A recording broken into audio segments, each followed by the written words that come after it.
Okay, so let's start off with the drums. So mute everything else and let's play those.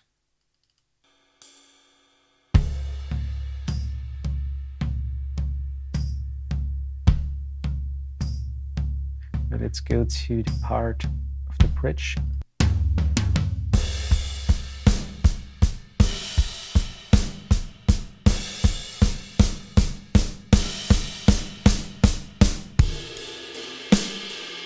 So I brought all the drums, so the kick, snare, tom, onto the console with a kick, snare, a kick parallel and a snare parallel. Overheads and toms are summed together. And then I also got the room mic and percussion, which is here just a tambourine. So let's start off with the kick, actually. And maybe let's solo the kick.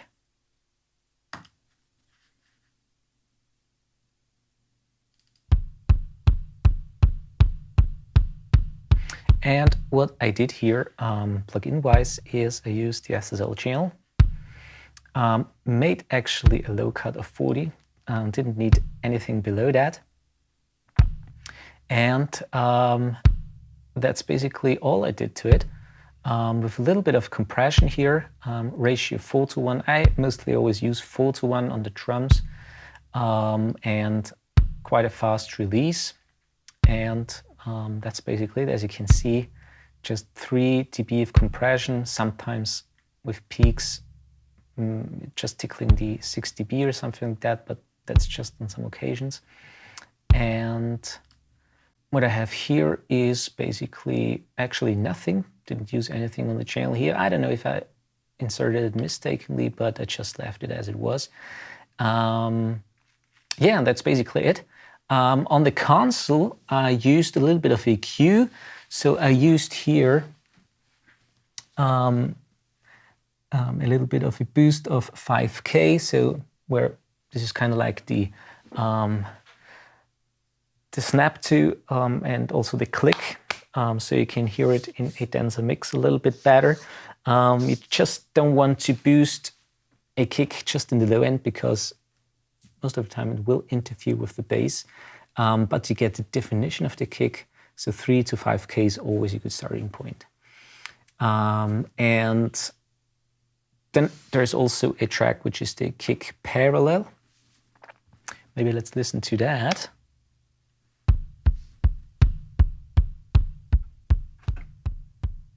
So this is just the kick parallel.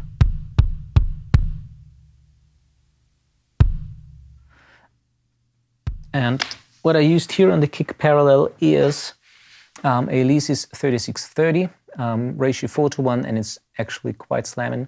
So really a lot of gain reduction, fast attack, a not so fast release actually, and quite a bit of a makeup gain.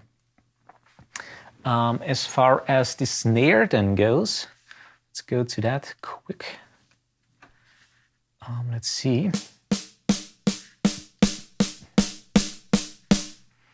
Again, SSL channel, again the low cut of 70, and also the dynamic section here, ratio 4:1, basically same settings as with the kick, and up to 6 dB of gain reduction. All right. Then I also used the Smack Attack, and I really like that plugin. It's from Waves. What you can do is you can really shape the sound, so the attack and the sustain of this snare drum. So without it,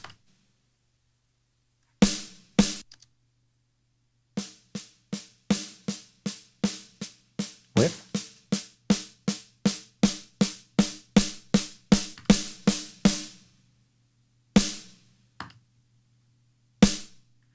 so for example, if you boost the attack quite a little more, which is basically too much, but you can really make it quite aggressive. Again, also with the sustain, you can really bring up the room and make it quite long. That's not what we want in this case. So I went here with 10 and -20. And this plugin is a really nice transient shaper. Okay, and as far as the snare parallel, again the same thing. Let's solo that. Used a 3630 again on the other channel. Basically the same settings as with the kick drum. Quite high gain reduction. All right. And on the console, I used a little bit of a top end boost. So let's listen to it without EQ.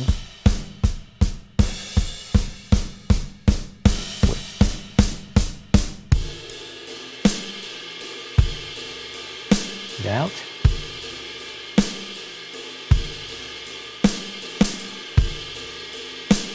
So it just makes it a little bit brighter. Then let's go to the toms, and we have two, pan them a little bit to the right and the left. So let's listen to them maybe in solo. Again, SSL channel on both, low cut and also the dynamic section. And that's basically it, once again. They were recorded actually quite good. Didn't do anything on the console with those two. And then let's move on to the overheads.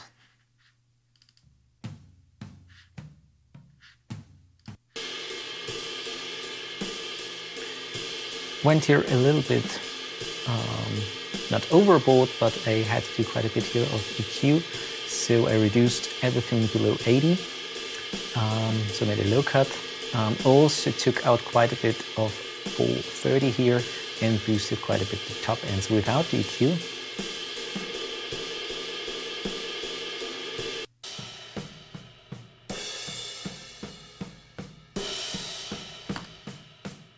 And with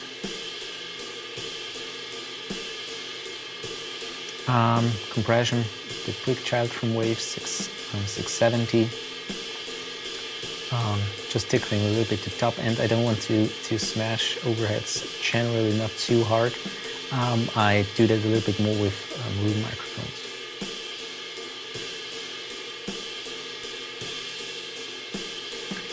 And tom 1, tom 2 and overheads are going to this overhead track. Didn't use any EQ or outboard compression on the board itself, and because I think it fitted quite good in the overall track, and so I went on to the room mic.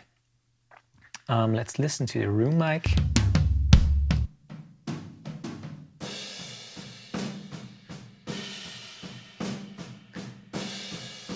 Just the channel EQ from Logic, low cut 130 here. Also took out a little bit of 250 just to get of the muddiness a little bit rid of, and also made a high cut here of 12,000 Hertz, so without it.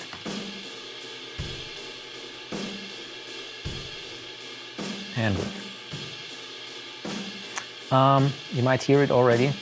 The CLA 76 is quite slamming. Let's listen to it again. Just in the rock maroon setting, so all buttons in, quite a slow attack and a fast release. And as you can see, the compression, so up to -5, -7 dB of compression. That's without it. So makes it really aggressive. So all together,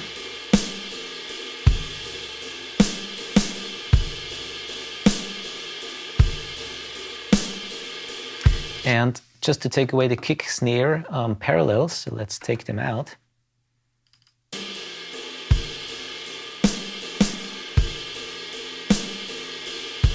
And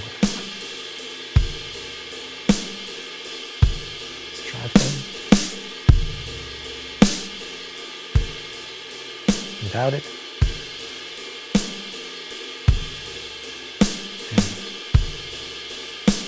So those make actually quite a difference, and I use the kick parallel and snare parallel because I often used on the whole drum kit a parallel compression, but sometimes it, or actually often it was a little bit too much to my taste. And when you kind of like narrow it down, the tracks or the microphones that are really important of a drum kit are the kick and the snare. I mean, you have to look at a drum kit as a whole, so every mic has its own little part, especially also the overheads and also the room mic.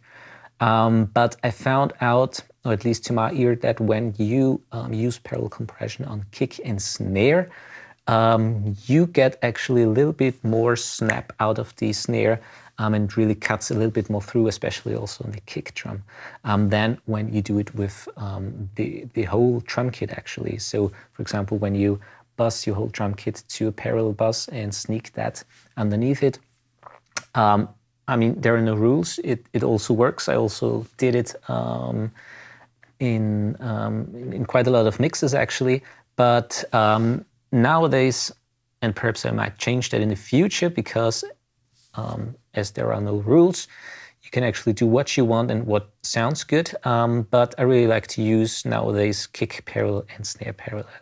So compress those really hard and sneak them underneath the original kick and the snare. All right. And then we also got here in the rhythm section a tambourine. Again, SSL channel. Low cut of 100, bit of compression. It was played actually quite constant, so no high peaks or something like that. And that also went to a reverb, which is the R-verb here. That's basically all the rhythm section. What I did outboard-wise here is that the whole drum kit goes to a drum bus group here. And on the drum bus, I have my TL Audio A2, which you might know from my other videos. And I used here the tube stage quite a bit. And also the EQs on the top and the low end, and also a bit of compression. So let's see how the drum kit is without the A2.